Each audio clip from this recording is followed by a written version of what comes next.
Swami Srila Prabhupada ki Ananta Koti Vaishnava Vrinda ki Skandaviti Founder Charya Divine Grace Srila Prabhupada ki Namacharya Srila Haridas Thakur ki Samaveta Bhakti Vrinda ki Harinama Sankirtana ki Grantaraj Srimad Bhagavatam ki Jai Gaura Premanande. All glories to be assembled devotees, all glories to be assembled devotees, all glories to be assembled devotees. All glories to Sri Guru Tishi Gauranga, all glories to Srila Prabhupada.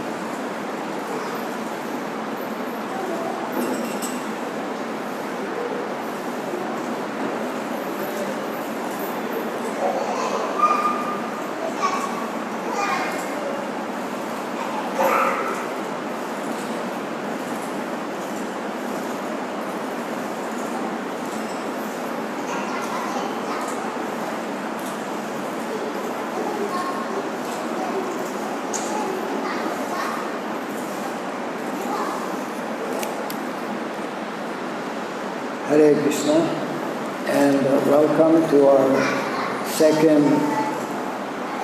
seminar in a series of 5 seminars on the topic of Vedic sociology. This morning we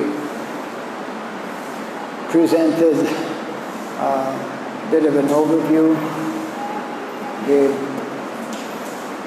a little introduction to the topic of Vedic sociology, how it is important for each individual person, each devotee, and how it is important for ISKCON as a society and for general society as well. We were mentioning especially how Vedic knowledge is very systematically and scientifically presented in our Vedic literatures, and that it can be summarized and needs to be studied actually in terms of 4 natural and co-related divisions or 4 sciences. Char Vidya. Mother and daddy are not around, so the children are playing.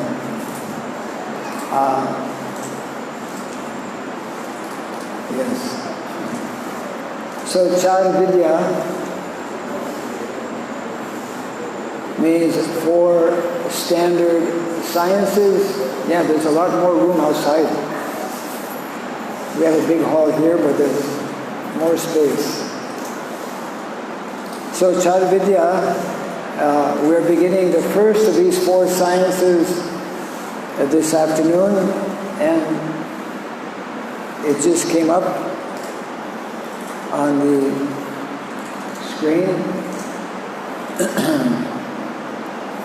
So the first of the 4 sciences is the science of philosophy, or in Sanskrit called Anvikshiki.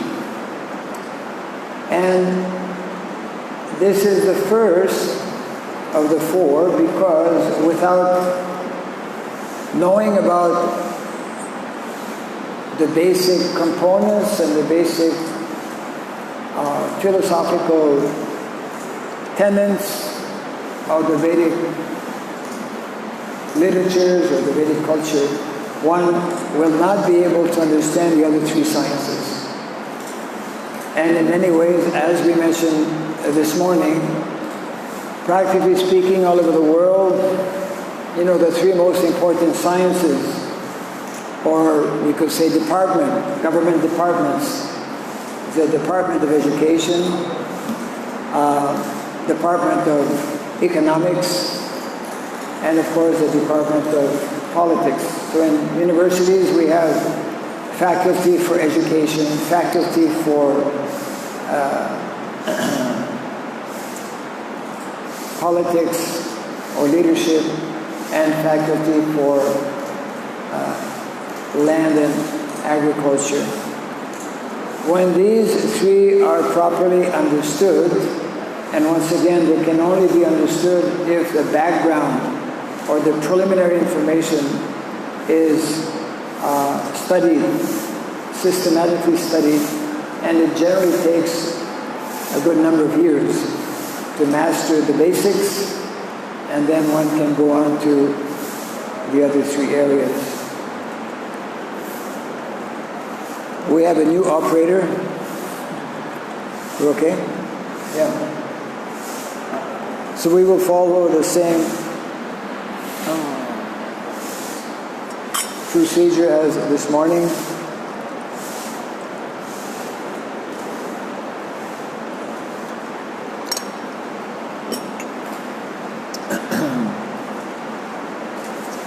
Next slide is, yes, the same one we showed this morning. The whole theme of simple living and high thinking, whereby in the Vedic culture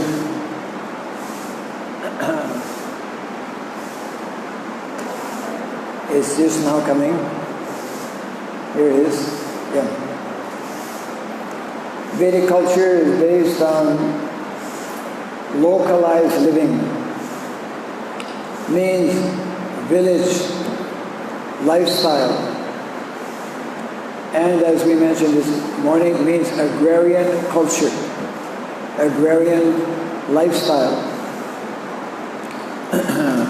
whereby traditionally, even not so long ago, And we see that especially, of course, in Vrindavan 5,000 years ago, but even in most villages around India some 50 years ago or 100 years ago, even possibly in some places now, villagers had no need to go out of the village.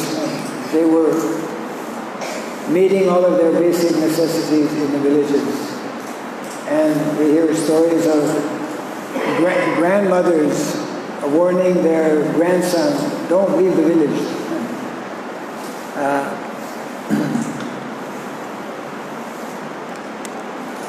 So in many ways, having left the village, which has been an ongoing practice for the last so many years, has resulted in a imbalanced kind of situation, unnatural situation as well. Next slide is showing the same picture as this morning, agrarian culture, where one does not get entangled with all kinds of modernized technology, etc. So Char Vidya, next slide, is just summarizing what we are going to study today and tomorrow. And of course the first one, the science of philosophy. Next, science of philosophy actually is divided into three primarily. Do you have the PDF or the PowerPoint? PDF. Can you try to see if you can get the PowerPoint? The difference being that when we use the PowerPoint, only certain portions of the text comes up. So Sankhya is divided, as can be seen here, primarily, or rather, science of philosophy. Number one, Sankhya. Sankhya, Lord Kapila Dev, of course, as we know, has presented the science of Sankhya philosophy, especially in the Srimad Bhagavatam. Yoga, number two, and of course, the essence of yoga, or the topmost yoga, as we know, is in the Bhagavad Gita. And immediately, of course, as devotees, we recognize that these are the two primary and preliminary scriptures given by our acharyas and given by our founder acharya, especially Srila Prabhupada. And number three, tarka. How to actually, once we have basic knowledge of philosophy, how to argue, how to present evidence. And of course, our primary evidence is from the Vedic literatures that we receive through Shabda. Number four is giving some references that we will look at briefly. Very small, not very large book as given or written by Srila Bhaktivinoda Thakur, one of our acharyas, called Dasamula Tattva. I highly recommend devotees to read this small book if you have not yet come across it. That also is in the folio. It's part of the folio. And of course, the fifth most important reference as well, going back before Srila Bhaktivinoda Thakur, the Satsandarbhas of Srila Jiva Goswami. Naturally, philosophy will deal with tattva, what is especially the absolute truth. but not only what is the absolute truth, which is on the spiritual, transcendental platform, but also what is the absolute truth within this material world in which knowing the science connected with the material nature, which is again what Lord Kapila Dev is giving in his explanation of Sankhya philosophy, understanding the workings of the material elements, and seeing all of this, of course, in relation to Krishna. This is, of course, a central theme. Even the material knowledge that we cultivate, that we learn from the Vedic literatures, cannot be separated from the Supreme Lord. There's a nice verse in that respect. You can read it in the 7th canto of the Srimad Bhagavatam, chapter 11, verse 7. The beginning of Narada Muni's essay to Yudhishthira Maharaj. Dharma mulam hi bhagavan sarva vidamayo harihi smritam cha tadidam rajan yena chatma prasidati. This verse is very closely connected with an earlier verse that we find in the 1st canto of the Srimad Bhagavatam, Savai Pumsam Paro Dharmo Yato Bhakti Radhok Saje Ahai Tukiya Pratihata Yayatma Suprasidati. Both are very intimately connected and speak about Yena Chatma Prasidati, how to meet all of our necessities, how to meet our bodily necessities, because Atma refers either to the body, refers to the mind, or refers to the Atma, spirit soul.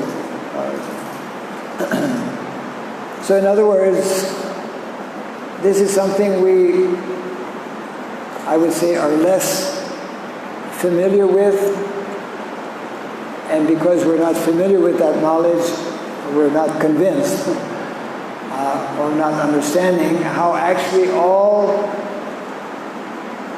the knowledge needed in this material world to fulfill simultaneously our spiritual needs, our spiritual aspiration, as well as our material needs,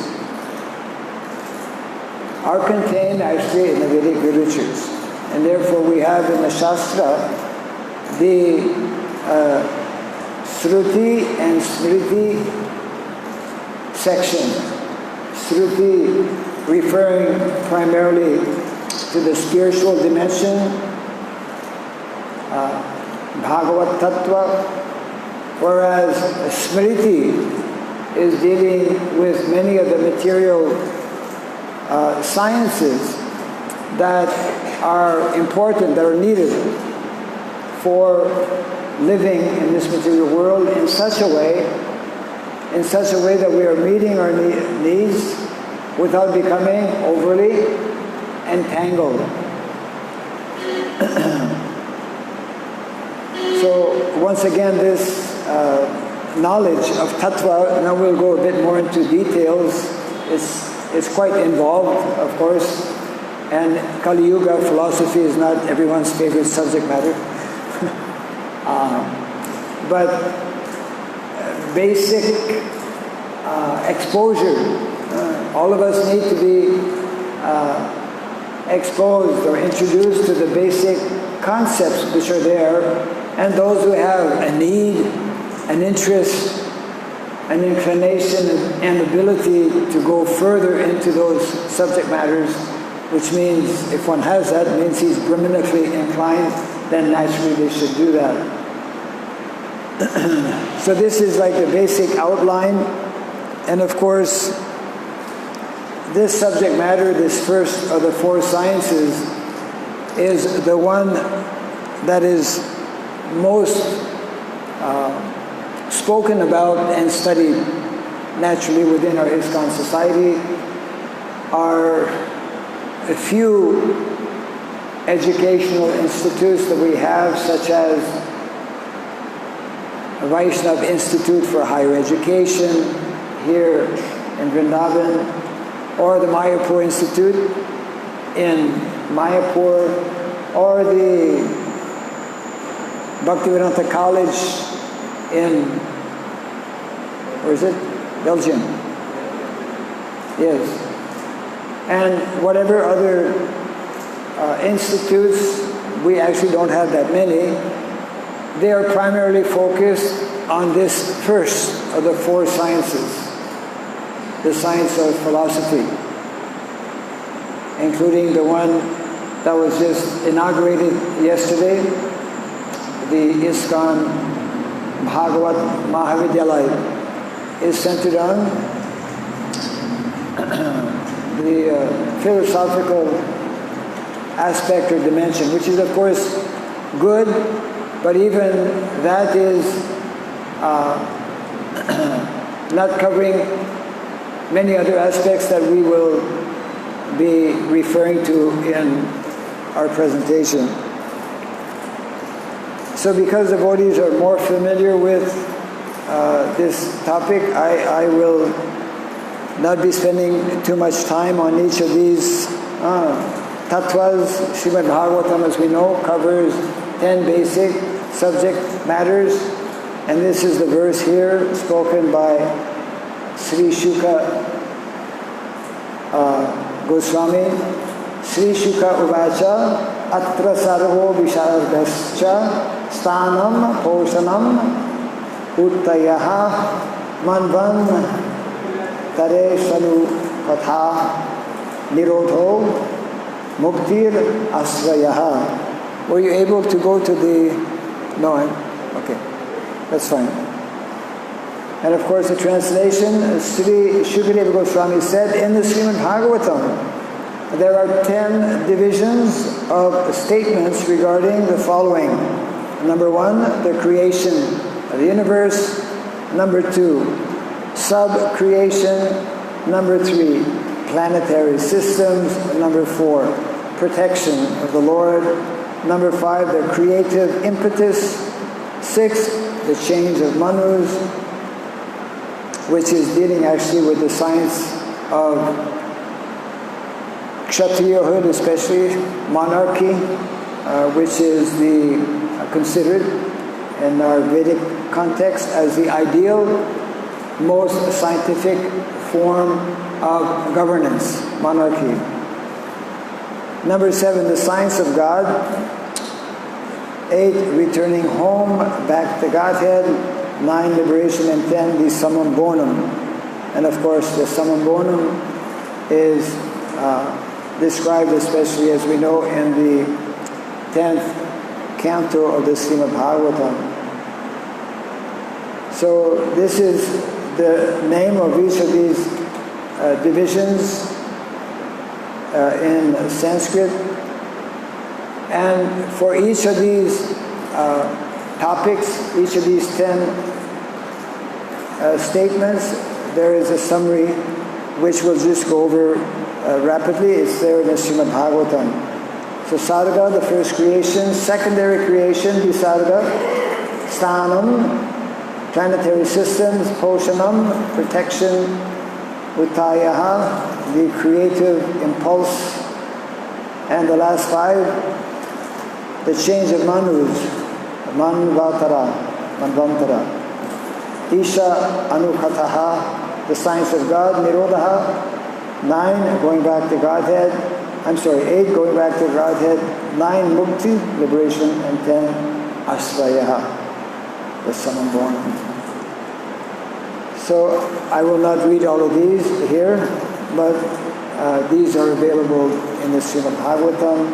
And that is what we do actually on a daily basis whenever we have the Srimad Bhagavatam in the morning.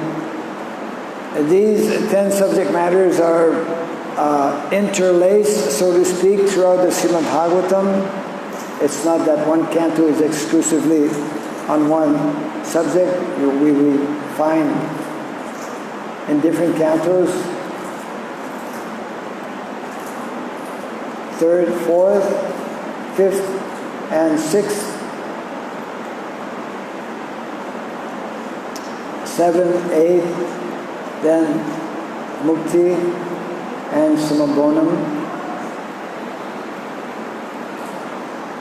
We can just read this last one. The transcendence is Samabonam, from whom everything emanates, upon whom everything rests, and in whom everything merges after annihilation. He is the source and support of all.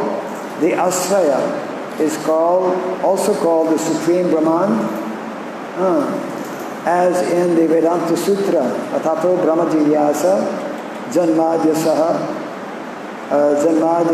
Yataha, from Srimad Bhagavatam 1, first canto, first chapter, and first verse.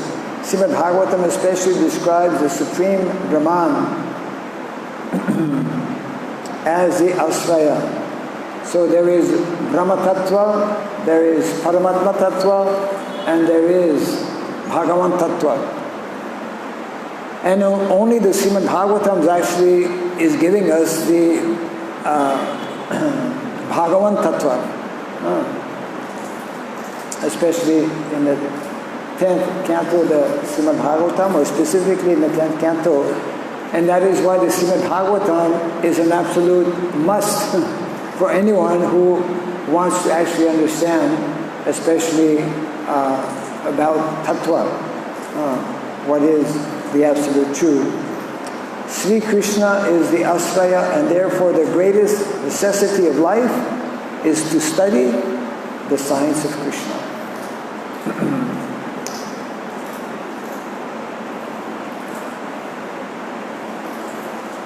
Some of the key verses I mentioned, I mentioned already, I'm just bringing them up here. This first one is especially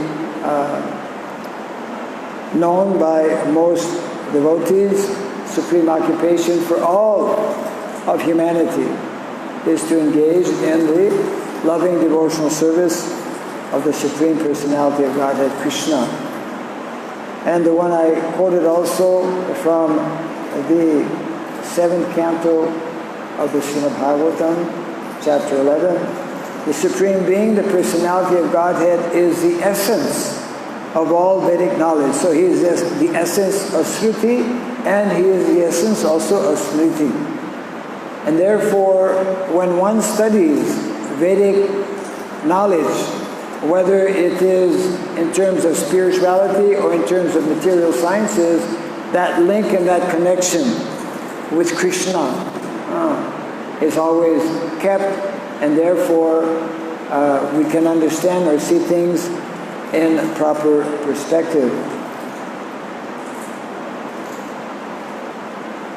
O King Yudhisthira, this principle of religion is to be understood as evidence. On the basis of this religious principle, everything is satisfied, including one's mind, soul, and even one's body. So just to summarize here, we have spoken before about Dharma, Artha, Kama, and Moksha. Dharma, Artha, Kama, Moksha can be seen either in the light of being conditioned or remaining conditioned, or in the light of becoming liberated, or, as mentioned here, motivated or unmotivated. Obviously, we are interested in the unmotivated dimension of dharma.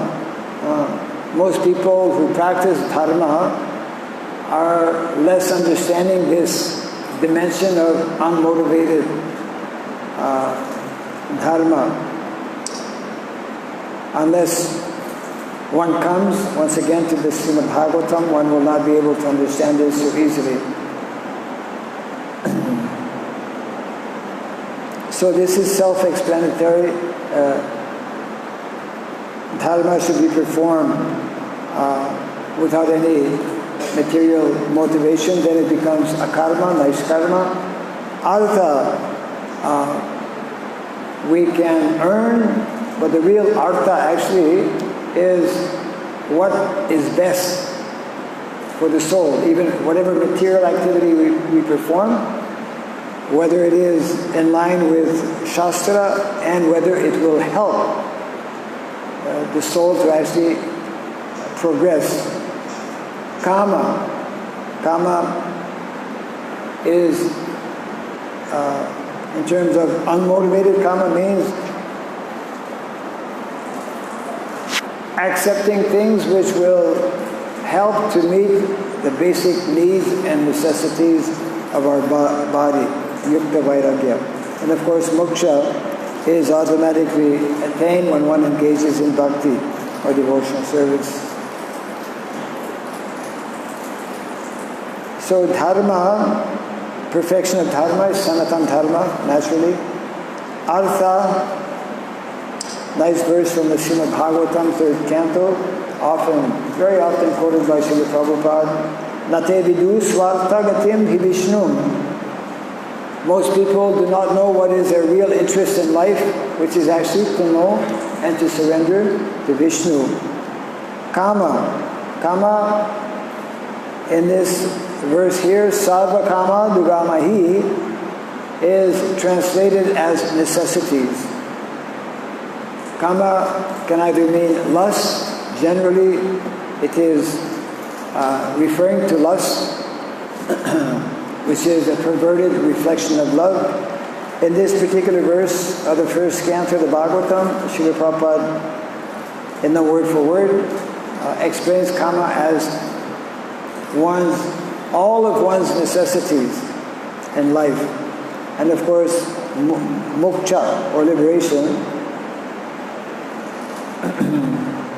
means coming to that platform of pure bhakti, which is the platform of those who are eternally liberated.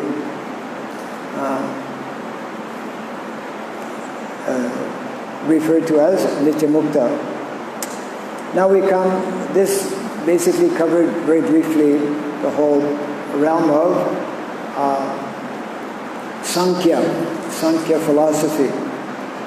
So it means if we simply go on reading, studying, hearing from the Srimad Bhagavatam, we will, because the Bhagavatam covers all of these topics. Then yoga, again, yes, Ishvara, Jiva, Prakriti, Kala, and Karma. One of my godbrothers,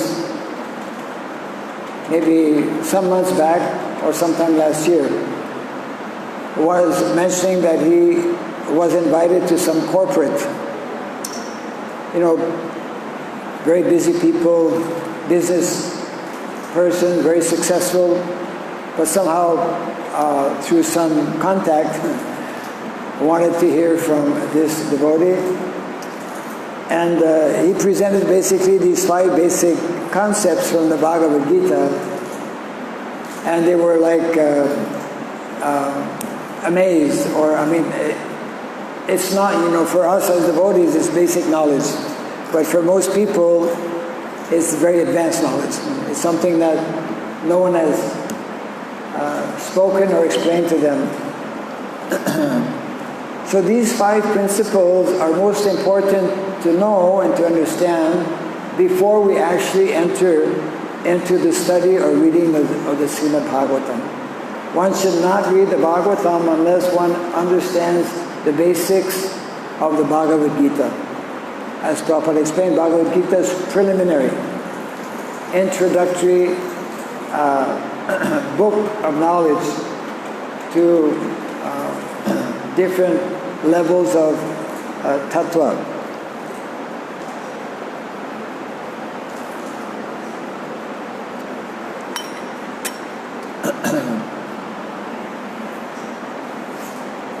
And of course, the first 4, as we mentioned also this morning, are eternal principles, whereas karma is temporary.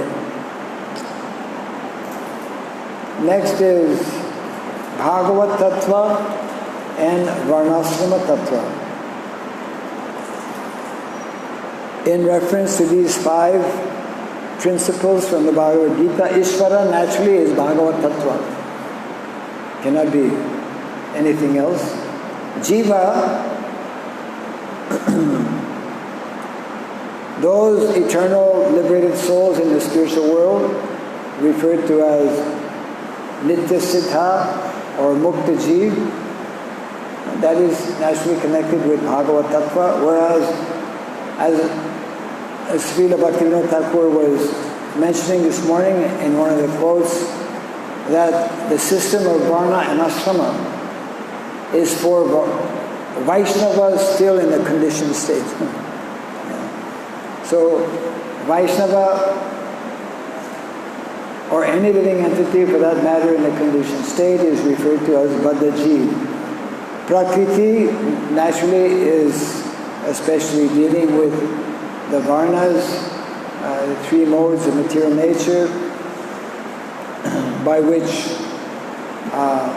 one and more to goodness is a Brahmana, etc. Kala, in the spiritual world, Kala is eternal time.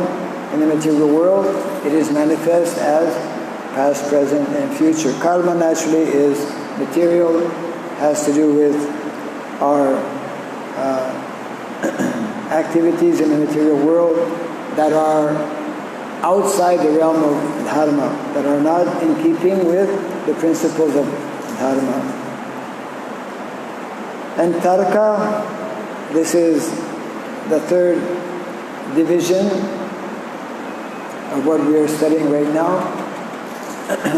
The three most acceptable forms of knowledge, of acquisition of knowledge, is through pratyaksha, direct sense perception, what we see, what we feel, what we touch, what we hear. Then anumana, through logic and inference. Prabhupada often speaks about the difference between the ascending process of acquiring knowledge and the descending process. So the third one is what those who are followers of the Vedic culture, Vedic knowledge, accept through established authorities. Veda is directly, as we know, spoken by the Supreme Lord. Therefore, through sound vibration, this is the preferred method for the transcendentalists. We were looking at this morning how modernism from the time of the French Revolution in the 18th century asserted or established that actually only knowledge that we can acquire through our senses or by mundane logic, by what we can understand with our mind, only that we can accept as knowledge. Whereas the Vedic process is based on hearing from authorized sources. We will look now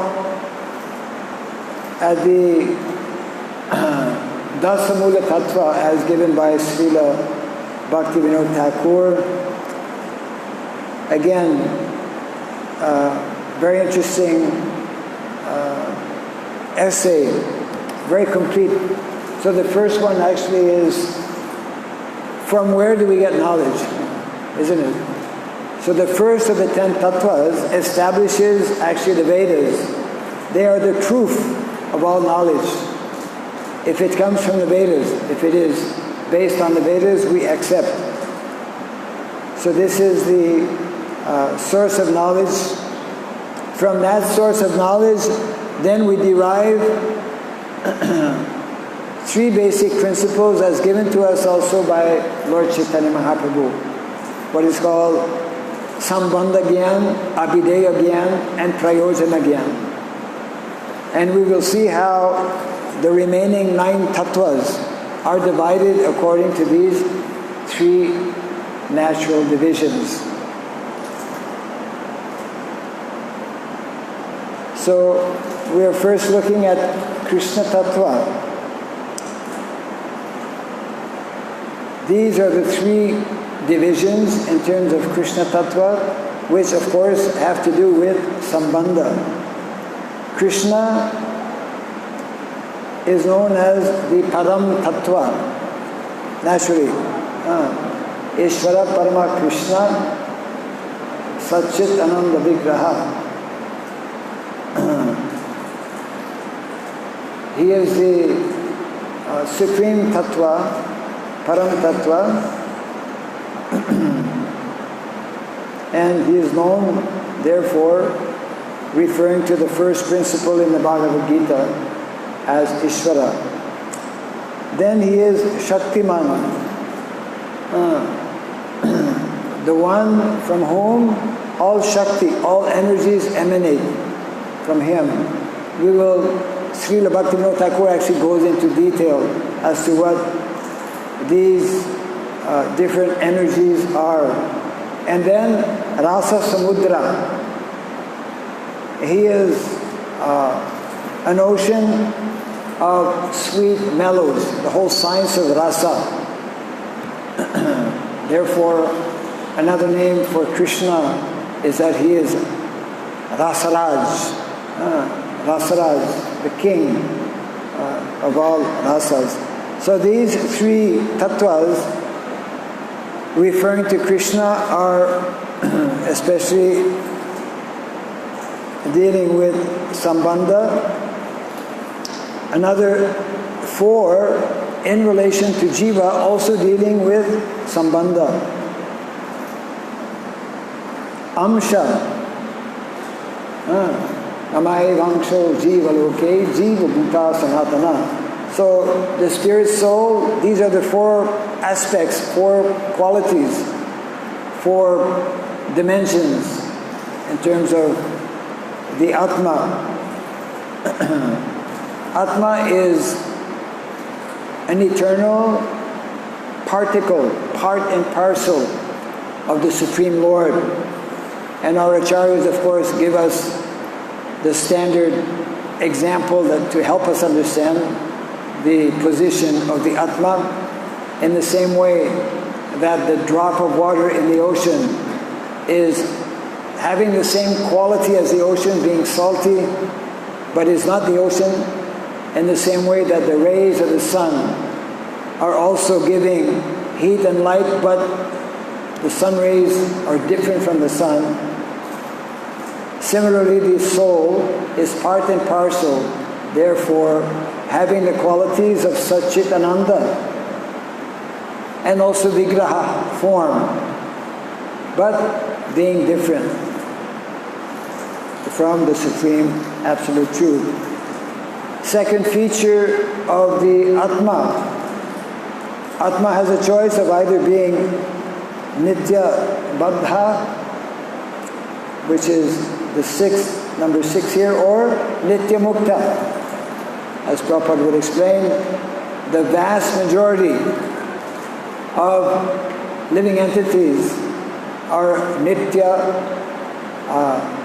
Mukta, eternally liberated, never come to this material world. In a similar way that majority of good citizens don't go to the jail.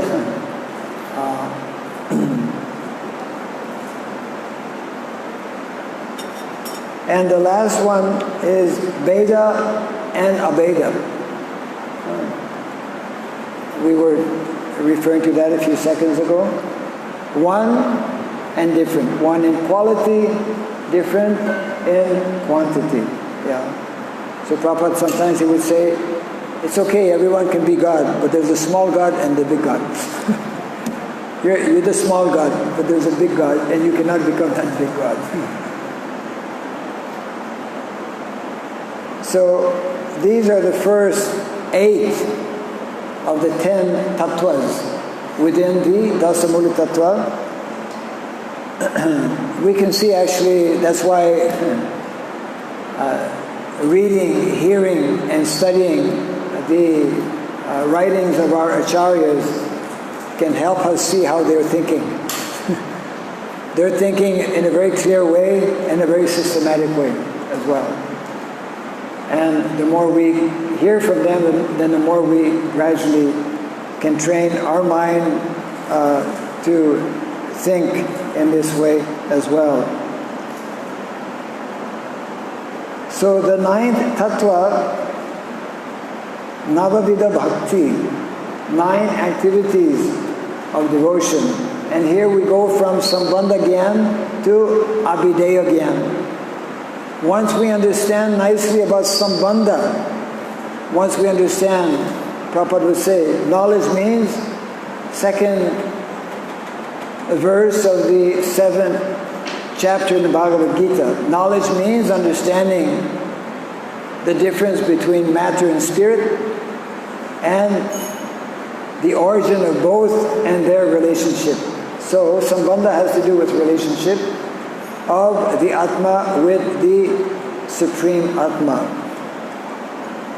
So naturally, yes, the 10th tattva, Prema, is referring to Prayojana Gyan, the culmination and perfection for the living entity who is fortunate to come in contact with the knowledge of the Bhagavad Gita, to come in contact with the knowledge of the Srimad Bhagavatam, and also to come in contact with the postgraduate study, Chaitanya Charitamrita. Right?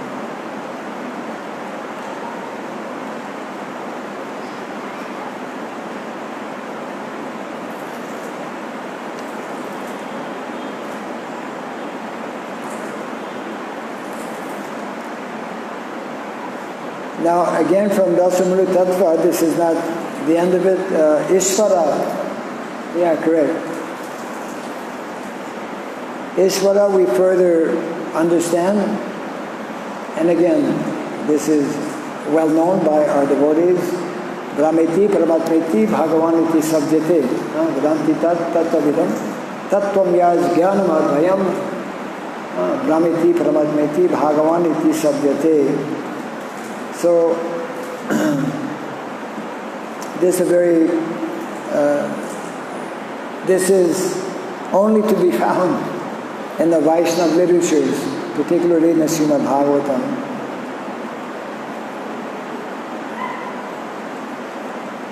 And regarding Shaktiman, we referred to that a few minutes ago.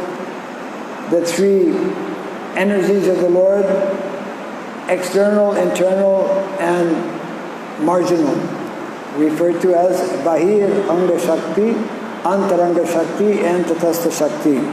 So these are all explained, of course, in the Srimad Bhagavatam. The 4th aspect of Ishvara, Rasa Samudra. So there are 5 primary rasas, Shantarasa, Dasarasa, Sakya, Vatsalya, Madhurya Rasa, and then there are 7 secondary rasas, as mentioned here. So that in itself, the science of rasa is a very deep subject matter, again, that is only available, accessible to those who cultivate this knowledge or this science of tattva. And going into more details regarding jiva, living entity. The jiva is amsha, and these are the different, compared to Vishnu Tattva, Shakti Tattva, like that.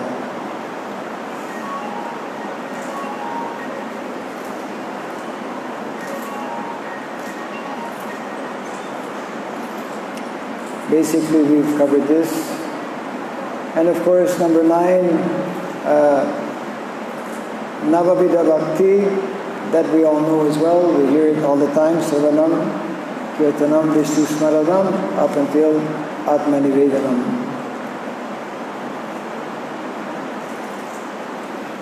Now we will go over to Srila Jiva Goswami's Satsandarbha. This is also a subject matter that is taken up, especially when one takes up our traditional courses like Bhakti Shastri and other levels. So naturally, Srila Jiva Goswami also in his Satsandarbhas speaks systematically in terms of Sambandha, Abhideya and Prayojana. And this is how it's divided. The first four of his Sandarbhas are referring to Sambandha Gyan, Sri Tattva Sandarbha, Sri Bhagavat Sandarbha, Sri Paramatma Sandarbha, and Sri Krishna Sandarbha. And the last two, Sri Bhakti Sandarbha, naturally the science of Bhakti, devotion.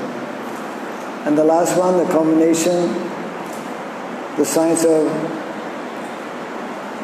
devotion, rather the culmination being development of pure love of Krishna.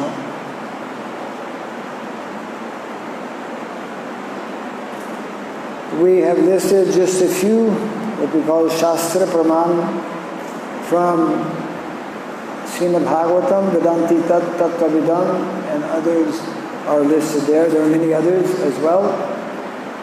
So devotees who are serious about studying Shastra, they will especially take out these jewels of instructions that have been hidden, that are hidden actually, that have been by the mercy of our Goswamis in Vrindavan, and of course by the order of Lord Chaitanya Mahaprabhu. Therefore we are able to receive all of this very deep and profound knowledge that otherwise remained concealed.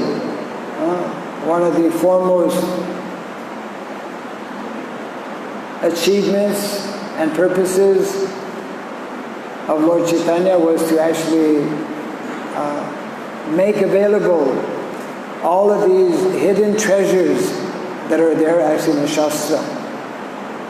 And this is only accessible to those who actually take the time to hear on a regular basis from Shastra. And that's why, once again, when we simplify our lives, when we slow down from the fast-paced, moving, modern-day society, only then we can begin to hear and to understand the depth of knowledge that is contained in these literatures, which are meant to help us gradually become more and more self-realized.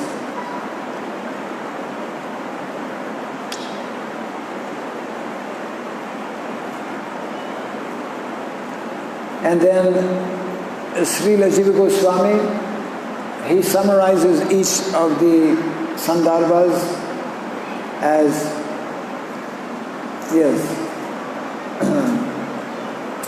similar to Srila Bhaktivinoda Thakur's Dasamula Tattva. See, it is very nice how our Vaishnavacharyas, they speak the same language.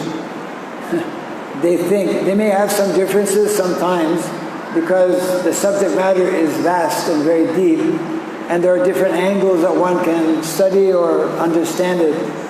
But their methodology is standard, again, standard methodology, standard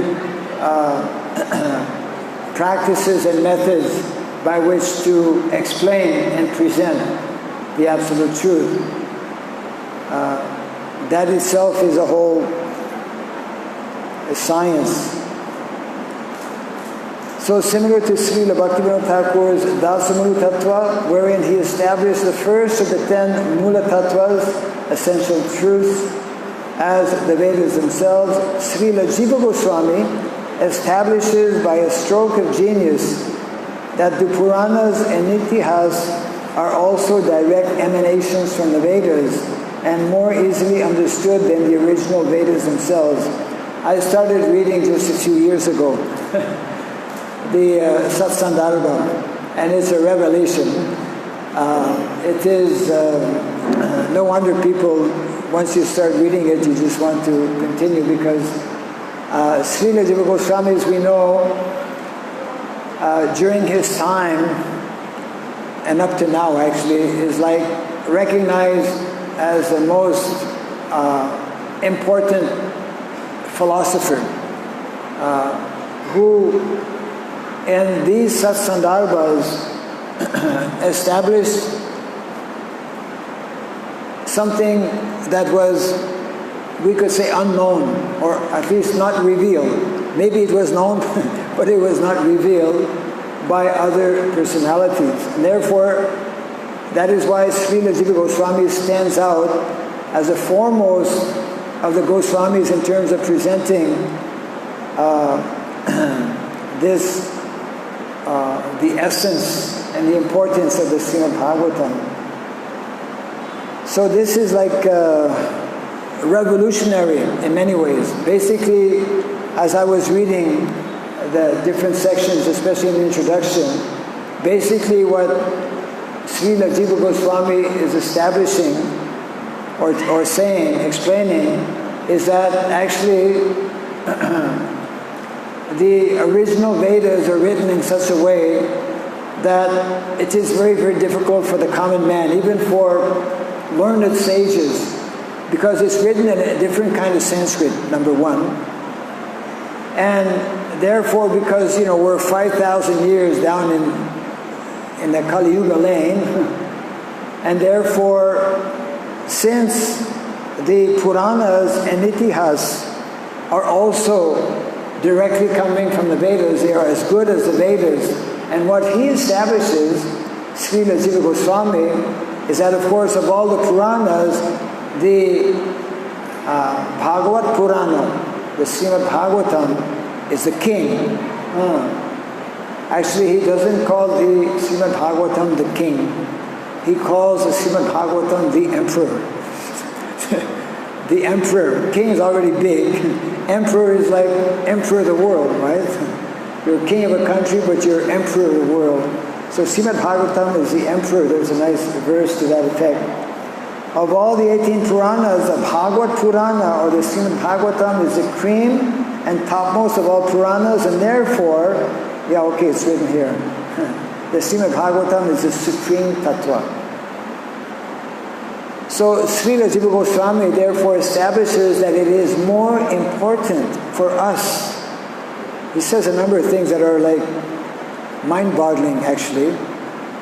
He mentions how Srila Vyasadeva is revealing more in the Srimad Bhagavatam than what was revealed before.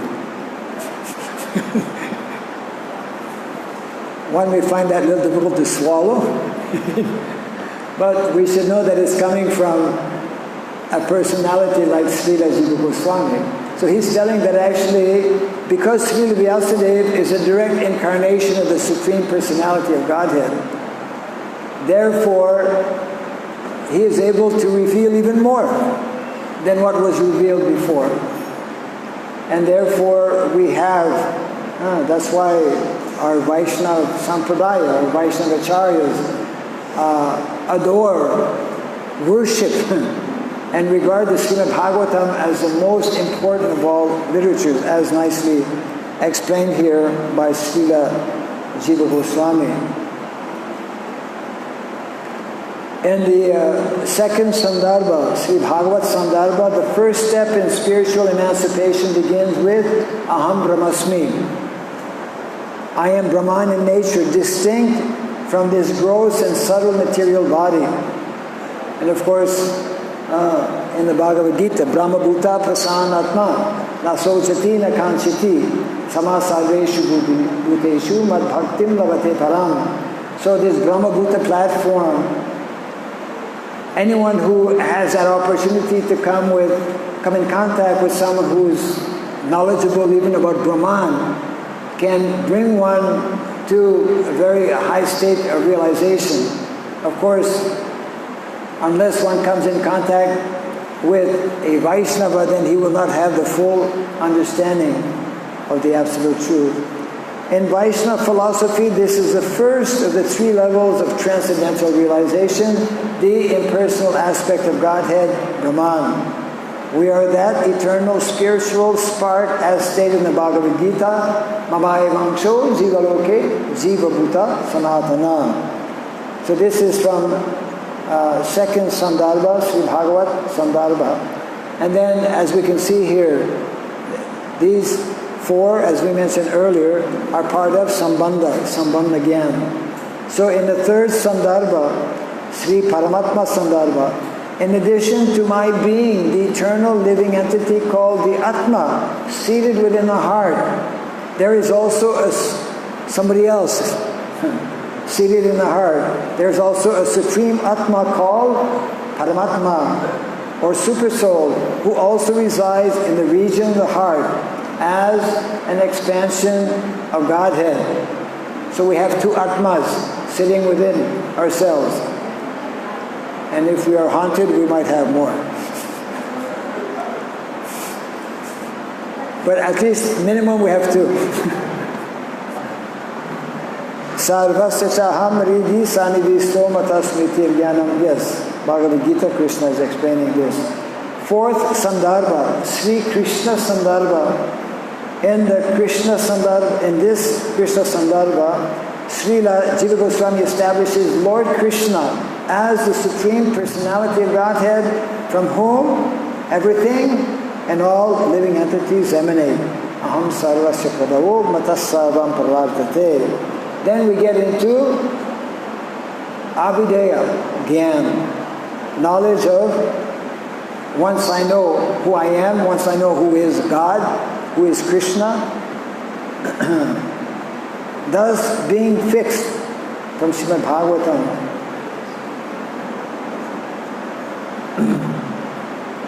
Thus being fixed, one must render service. Service is the Abhideya activity unto the Super Soul situated in one's heart by his omnipotency, because he is the Almighty Spirit, Personality of Godhead, eternal and unlimited. He is the ultimate goal of life, and by worshipping him, one can end the cause of the conditioned state of existence. Means one can end one's suffering in this material world only by coming to that platform of practicing devotional service, which will lead one to the higher level of pure love of Krishna. Sri Priti Sandarbha.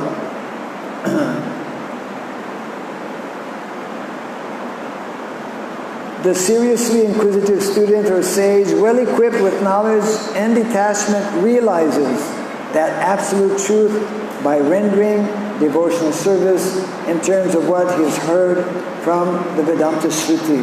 And of course we have in the Srimad Bhagavatam, Vasudevi Bhagavati Bhakti Yoga Prayojitaha Janayati Ashu Vairagyam Jnanam Sayadahaitukam. Simply by engaging in activities of bhakti, devotional service, then causelessly, without extra endeavor, by causeless mercy, both Jnanam and Vairagya, knowledge and detachment, will come. Actually, that's the end of it. We went a little bit quickly. There's a lot of material, of course, as you can see. And once again, unless we become knowledgeable and familiar with this basic knowledge of our identity, of this material world, of our relationship with the material world, of our relationship with the Supreme Personality of Godhead, unless we know and realize the different levels of the Supreme Godhead, then this will determine how successful, how effective, how relevant we will be as a leader in society. So the next three sciences, we started this morning by explaining about the Char Vidya, the four sciences. We have just covered now the first, which is again laying the foundation.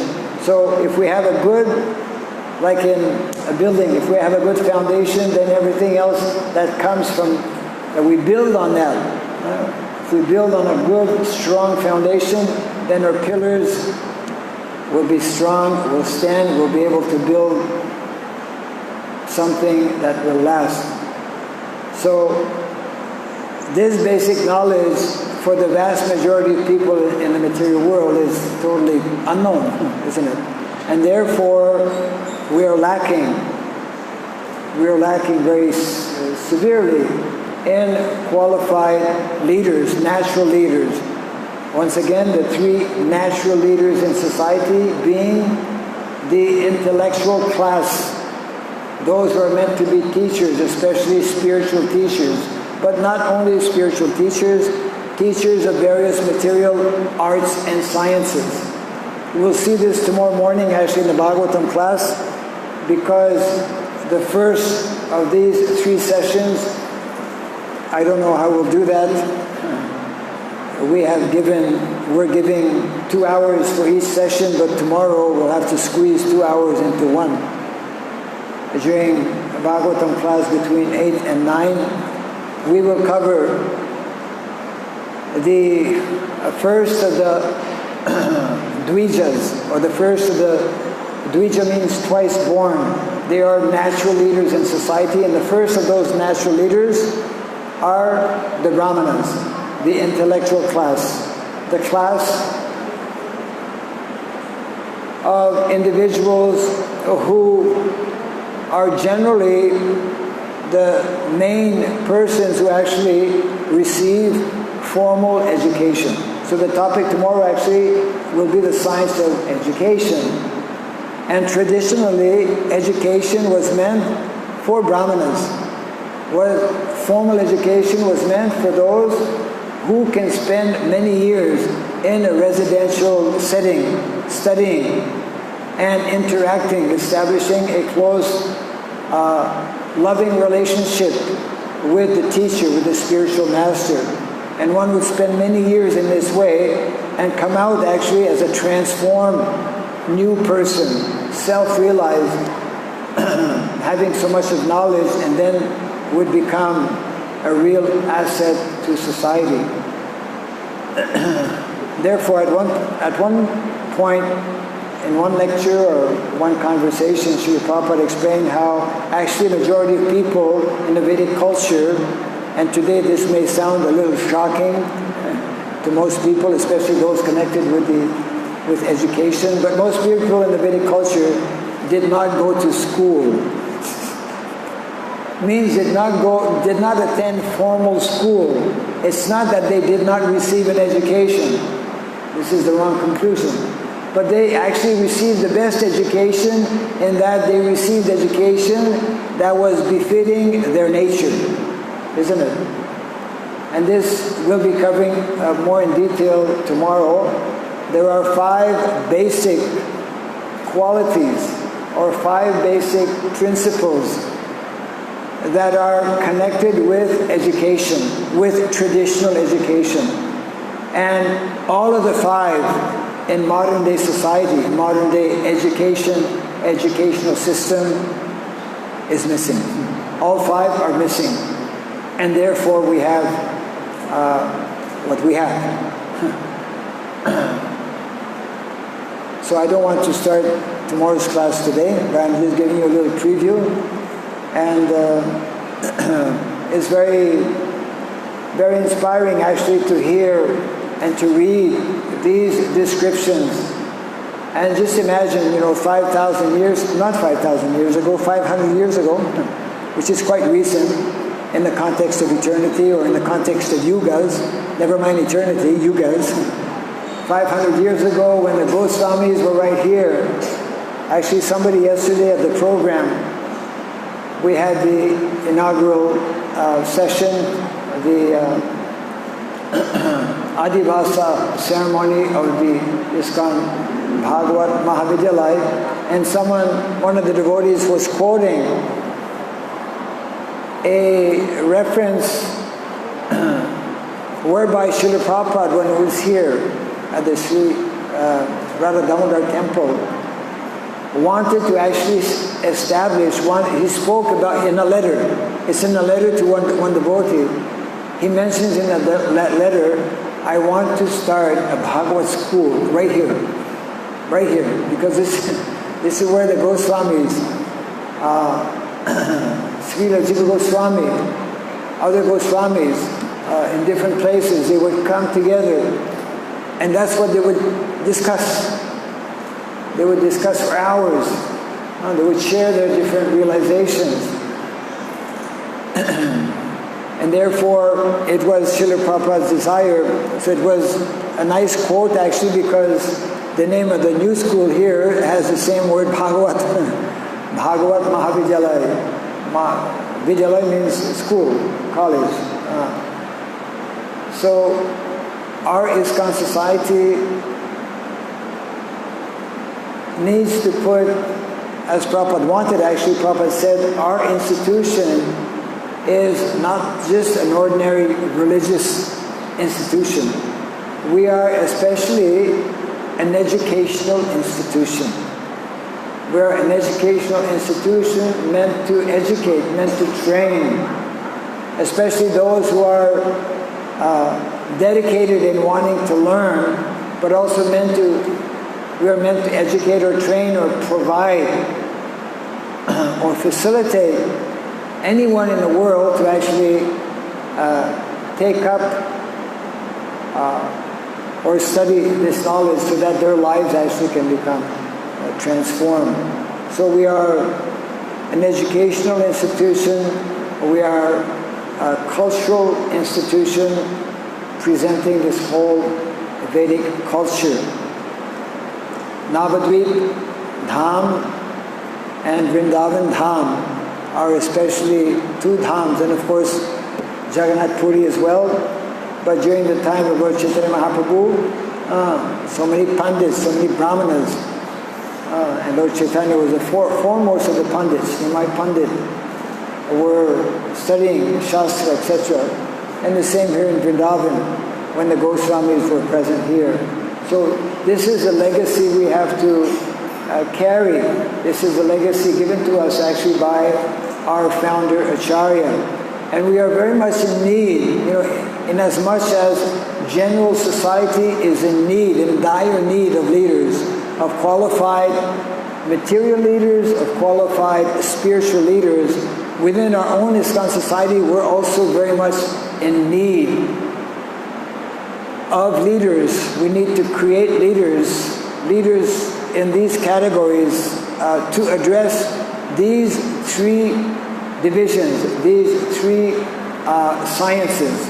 The first one we will be looking at being the science of education tomorrow morning.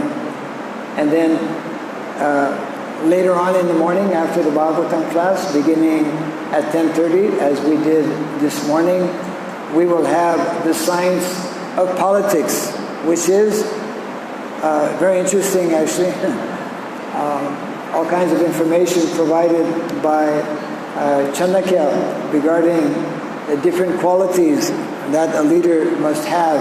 There are different references we'll be looking at from the Bhagavatam, from Srila Prabhupada as well. And we will be culminating or finishing our seminars tomorrow afternoon with the science of economics. The science of economics covering basically as described in the Bhagavad Gita, Krishi and Goraksha. Krishi Goraksha Vanijam Vaishakarma Swabhavajam. The world has yet to learn what is economics, and that is why we have a global economic crisis. Actually. So let us keep in mind, actually, and this is important for those who study, especially in a formal way, like students at the ISKCON Bhagavat Mahavidyalaya, and lo and behold, one just popped up right here now. One devotee who is studying there. What is very important for us to understand, and this can help those who have some inclination or interest to study in a serious way our Shastra, is that everything is actually very simple. We are very expert in Kali Yuga at making things complicated. But actually Vedic culture, Vedic knowledge, Vedic methodology, just like, Sambandha, Abhideya, Prayojana, it's like fixed. One can study practically anything based on Sambandha, Abhideya, and Prayojana. So it's because initially we may find it a little strange, because we're strange, We've been conditioned to think, or rather not to think, or to think the wrong way. Our acharyas, because their thinking is so pure and so clear and so simple. To me, when I read the first of the 6 Sandarbhas, it was like obvious, how Srila Jiva Goswami is just very simply, very methodically, and very systematically going through the different levels to present the absolute truth. So although we are dealing with the absolute truth, our acharyas have made it simple, have actually presented in these different literatures, like Srila Bhaktivinoda Thakur's Dasamula Tattva, like Srila Jiva Goswami's Sat Sandarbha, and other acharyas. So many wonderful literatures are there. We simply have to hear those literatures, and then, of course, Krishna is always there to help those who are sincere in wanting to learn. So as I mentioned before, this particular section, the first of the 4 sciences, the first of the Char Vidya, the science of philosophy, Anvikshiki, is generally more known, at least to different degrees, by our devotees, because every day we study, or we are supposed to hear from Srimad Bhagavatam and Bhagavad Gita. So the essence of all this knowledge, the science of philosophy, is especially contained in these 2 primary literatures. We have a little bit of time. If there are any comments or questions on what we have, ideally, on what we have spoken. Yes. We have a mic, actually. We had one this morning. It should be there. Just a few seconds.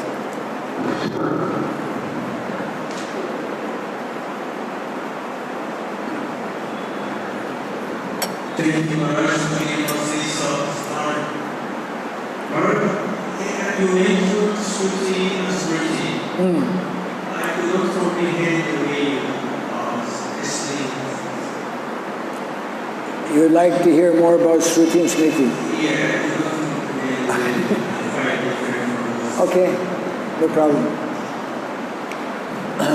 Shruti, when Lord Brahma, as we know, that's described in the Bhagavatam, when he was perplexed what to do after going down, came back up on the stem, lotus stem,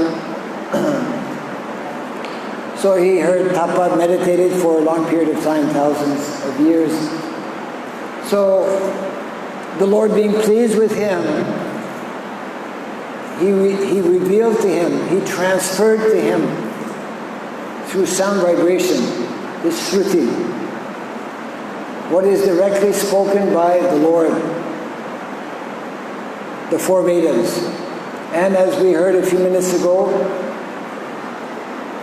as explained by Srila Jiva Goswami, the Puranas and the Itihas are a direct extension of the original Vedas.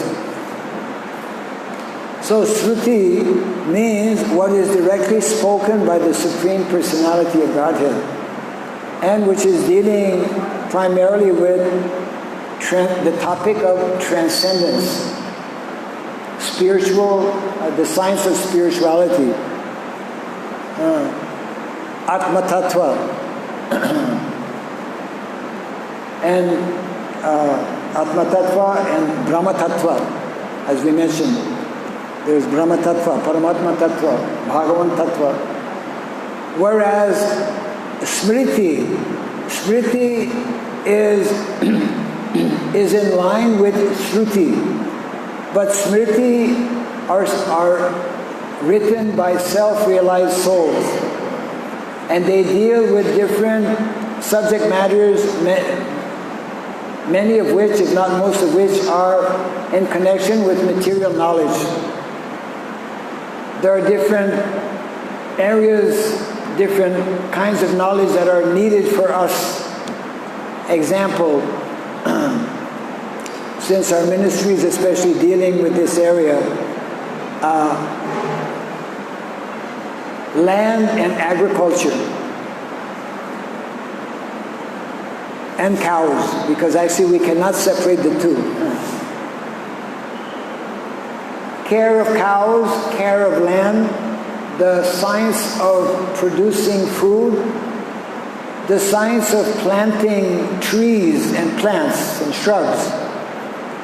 This is part of Shastra, of Smriti Shastra. There is one text, for example, called Vrikshayurveda. Vriksha, tree. Ayur, the science of how to grow trees and different shrubs, etc. So these different sciences, because they are spoken by self-realized souls, or they are made known or revealed to them, this is a realm which, for the majority of us, is like over our head. But self-realized souls, Prabhupada says, when you become self-realized, you can speak directly to Krishna, or you can receive blessings from different personalities who can actually reveal knowledge, or by dint of your own level of self-realization, you can understand different aspects which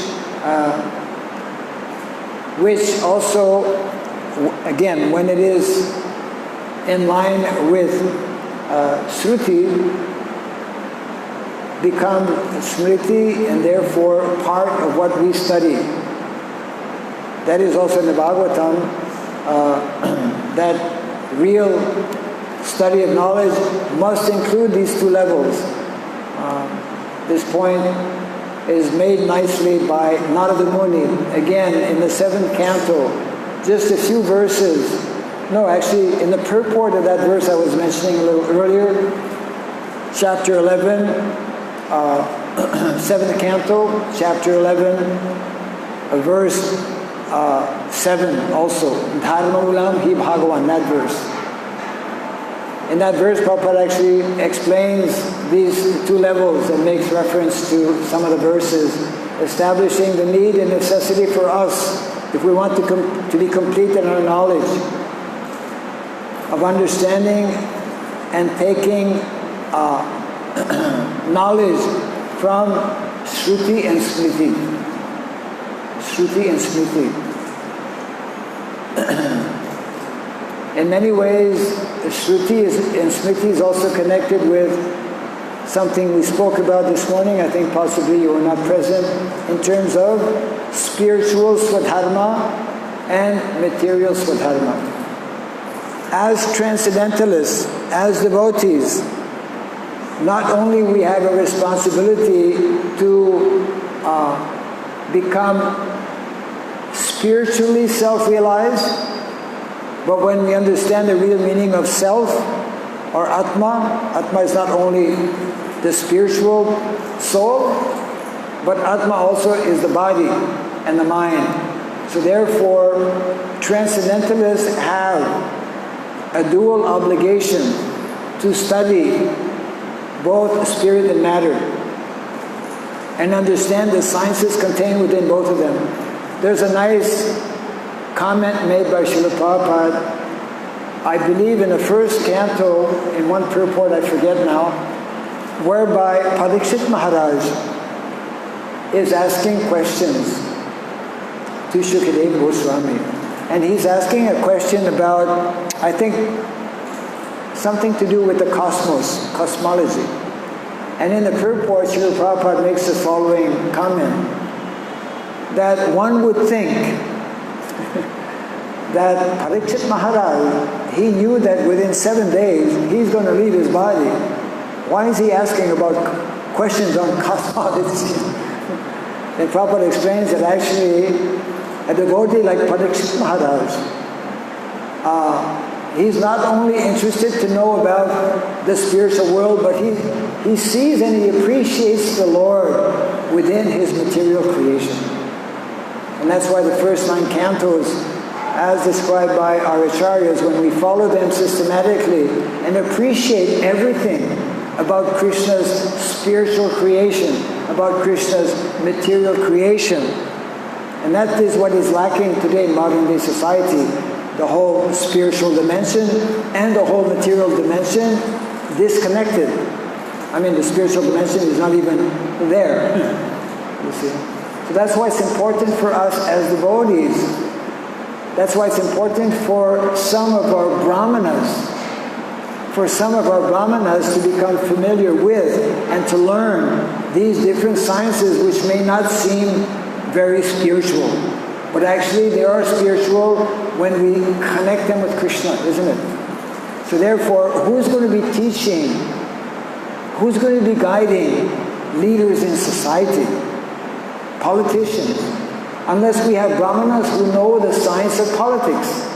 And that's our subject after learning the science of education. Who's going to teach our farmers the proper way to farm? Actually, should be the government. But no one has properly taught the government leaders what is the actual science of economics. And that will be our last topic tomorrow afternoon.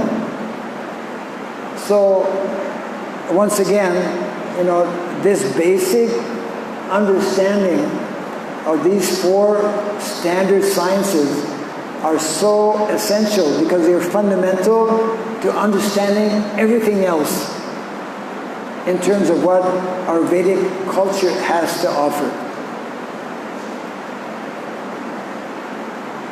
If you read that purport, you'll get possibly more insights into this whole idea of Shruti and Smriti. But go ahead. Thank you very much. So, from what you just said, it's like, I guess, the clearly told me, in one sense that the Vedas, which is spiritual source, they are Shruti, while Smriti are the poetry from the acharyas. I don't know if... What was that? If I get the point. Shruti is the information given in the Vedas, and Smritis are the commentaries given by the acharyas. Yes, Shruti is coming directly from Krishna, spoken by Krishna, whereas Smriti is by liberated souls who have spoken on various subject matters, or to whom various subject matters have been revealed to them, or through their personal realization. Of course, ultimately everything is coming from Krishna. So that includes, of course, are different commentaries from our acharyas who are giving further explanation of, and what Srila Jiva Goswami actually is mentioning is that what has come out of the Vedas, the Puranas and Itihas, are even more important than the original Vedas, because they're given actually by Srila Vyasadeva in his mature stage of self-realization. And of course, Srila Vyasadeva is the literary incarnation of Godhead.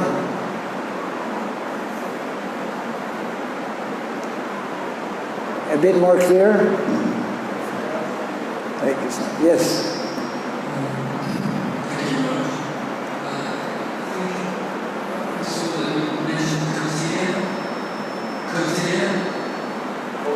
Kautilya. Kautilya is Chanakya. Yeah. He wrote one book called Kautilya Arthashastra. Kautilya's Arthashastra. So this is a book. Kautilya is another name for Chanakya. So in the introduction, in the beginning, actually the Arthashastra is the science for the Kshatriyas. All kinds of very nice information in terms of leadership, monarchy, how to train a prince, what is a daily schedule of a king. Quite interesting, actually. All kinds of information. We'll be covering some of that in our session later on. And therefore, what Kautilya, or what Chanakya did, is that he took all of the different main commentaries, a little bit like Srila Prabhupada, you know. He took from the different Vaishnavacharyas, and he put everything in his purports.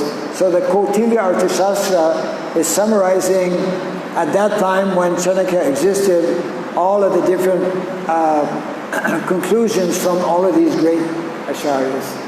You can find that book online, actually. Yeah. So he's the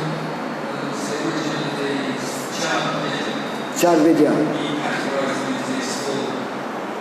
Yeah, he begins by explaining these four sciences, and then when we look at them, we can see that it's covering, you know, the first three of the varnas, which are the most three important because they will give direction to the rest of society. We were mentioning how, you know, sometimes people ask, you know, how to differentiate or how to establish the big question in ISKCON that is preventing many people from even talking about Varnashram. You know, nobody wants to be a Shudra, right? Kalo Shudra Sambhava, meantime we're all born Shudras. So the idea is that actually whoever naturally can take up the duties and responsibilities of either a Brahmana, Kshatriya or Vaishya, based on Shastra and based on the real qualities that one must have to exercise those areas of responsibility, and generally within society, especially the Brahmanas and the Kshatriyas, and I would say the Vaishyas are not so far behind also, they form only a small percentage. Therefore, it means that actually in any given time, the vast majority of people are not able to be actual Brahmanas, Kshatriyas, and Vaishyas. And therefore, we can understand it also more easily in the following way. There's two kinds of people in the world, leaders and followers. You're either a leader or you're a follower. The natural leaders are the Brahmanas, Kshatriyas, and Vaishyas. And whoever is not a leader, there's only two categories. It's like the divine and the demoniac. If you're not in the category of the divine, then you're, you know, at different levels, tinged with demoniac coverings. So, the natural leaders in society are those who actually become Brahmanas, Kshatriyas, and Vaishyas. And everyone else automatically will serve in different ways, different capacities, these three natural leaders in society. we call Shudra. But to be Shudra, to be a qualified Shudra, as explained by Narada Muni in the 7th canto, is not at all easy. Shudra is a very elevated position in the system of Varnashram. Not at all easy, because good Shudra means good servant. Even within ISKCON, it's difficult to find good servants. Isn't it? To be a good servant. And there are 8 qualities actually, according to Narada Muni. One of them actually, 2 of them are part of the 4 pillars of Dharma, beginning with Satyam, the first and the last. Satyam Daya Tapa Socham. A good servant must be truthful.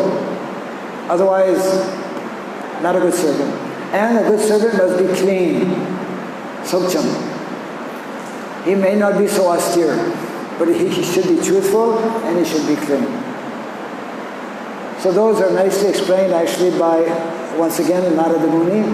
That's why the 7th canto, last 5 chapters, and I keep repeating this all the time, mostly we have saffron color here. It's especially for the householders. Anyways, you can pass it along.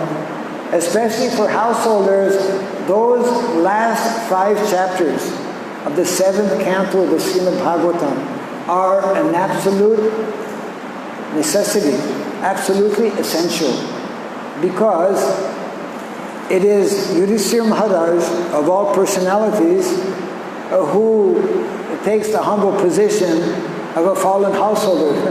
He presents himself to Narada Muni. You're so kind to have come to my home. I am but a fallen householder. Kindly instruct me on the science of Varnashrama. And therefore, one of the chapters, especially ideal family life, isn't it? It's especially that chapter, but all the others as well, full of wonderful information given to us by Srila Prabhupada, who was himself a householder.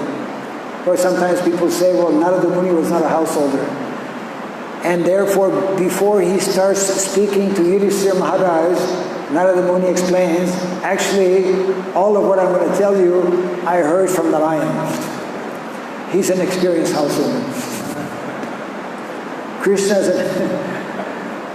has 16,108 wives. He's an experienced householder. So this is a wonderful thing. If we simply hear from authorities, then whatever color we may be wearing, we're okay.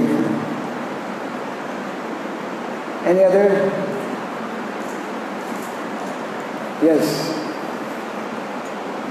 We have a question from a householder. So, this presentation of chaotic situation in the world due to modern society that is completely forgetful of any harmonic principle. So it creates a lot of chaos. We were making a presentation this morning of very good principles that we can see already now. And so we have to be aware of these things. I find it difficult to live with that, to live this awareness. You find this awareness that we are in kind of like having goals this awareness. It is imminent catastrophe is already there. So I wanted to ask you how, because we are Krishna consciousness, we philosophically could have introspection and understanding how to live with this situation and how to also understand what is our seva. Because everybody tends to have his own little life, his own little habits, and his own inner busy with these things, and it doesn't see actually what would do like insignificant So the essence of your question would be, in one short line, how to live with this awareness of the situation of the world as a devotee. how to live with this awareness. Yes. Well, actually, if we don't have this awareness, we're not living. If we don't have this, if we're not aware of these things, then we're not living properly. If we are aware of these things, we will find the ways and the means, by the mercy of Krishna, of course, to bring about what our acharyas have requested us to do. Krishna descends in the material world, dharma samstapanarthaya sambhavame yuge yuge, to re-establish the principles of dharma. We, as followers of Krishna, as devotees of Krishna, as devotees of Lord Chaitanya Mahaprabhu, as followers of Srila Prabhupada, who established this global mission, International Society for Krishna Consciousness. So our business, or our mandate is the same. So the more we are understanding these basic principles, then naturally we will work towards gradually re-establishing. That is one of the most important reasons why Srila Prabhupada again and again and again stressed on the need for us to establish self-sufficient communities, whereby we can actually live the philosophy in all of these four phases, or all of these four levels. Not only in terms of our presently somewhat ecclesiastic dimension, temple, the material world, or forget about the material world, a village. It's easier to cope with a village. A village, in a village there is a temple. That's in the center of the village, there's a temple. But actually, most of the activities going on in the village are not directly connected with the temple. And that village temple does not direct the affairs of the village. It's the leaders in the village, the kshatriyas, isn't it? So the economy of that village and the land of that village does not come under the control of that temple. So therefore, unless we create communities, we'll never understand about these sciences. Otherwise, it will simply remain, we might speak about it, but it will be armchair philosophy, as they say. And that is what has been going on to a large extent within our ISKCON society in terms of varnashram. We're speaking about it sitting on Vyasasanas, if at all we do that. We're not, unless we come to the ground, unless we go to the villages, unless we have some of our own devotees understand that actually Srila Prabhupada wanted some of us, actually many of us, because the majority of our devotees are not Brahmanas. They can be preaching, it's not only Brahmanas who will preach, but in the larger context of society, the majority of people, which means actually also the majority of our devotees, need to take up these different activities, ideally within a community of Vaishnavas. And that is when we will be able to understand and properly apply the science of philosophy as we are reading today, the science of education as we will hear tomorrow, the science of politics, and the science of economics. Right now, these are only words and terms, and we don't have any practical experience because we've not applied this in a practical way. Therefore, this is one of the most important aspects that is needed within our society. The more we properly understand the philosophy, if we actually understand our philosophy, we will be able to practically demonstrate and live that philosophy. Otherwise, something substantial will be missing. It will be, in America they have that expression, walking the talk. You speak so many things, but you're not doing. Yeah. One devotee actually told me not too long ago, he was on Sankirtan, and one person gave him back a book that he had received before. And why did he give back that book? He was telling to that devotee, I read in your book so many nice things, but I don't see this being applied in your society. Thank you very much. Of course, he should have kept the book because, anyway, this is part of a whole dimension which we have been very late in addressing and in manifesting. And now the time in the world today, at where we are, as we were discussing this morning, we are at this critical junction. And only Krishna knows how things will actually come out. Of course, we know from Shastra that ultimately Krishna's mission will come out successful, but there will be ups and downs. Just like Lord Chaitanya's mission was going on extremely well during the presence of Lord Chaitanya Mahaprabhu, and shortly after, major changes took place, and the whole mission of Lord Chaitanya for practically 300 years was lost. We sincerely hope this will not happen to ISKCON. But if we don't seriously study these basic, standard Vedic sciences that are there in our Shastra, if our Brahmanas do not base their knowledge on directly what is in the Shastra, then our position will be not so secure. Our position will not be so secure. I think we need to close right now. If there are, by chance, any additional questions, we'll be happy to address them after the session. So just to remind everyone, tomorrow now we've covered the science of philosophy, so the first of the 3 sciences for Dvijas begins tomorrow. The science of education that we will try to cover in the limited time that we will have.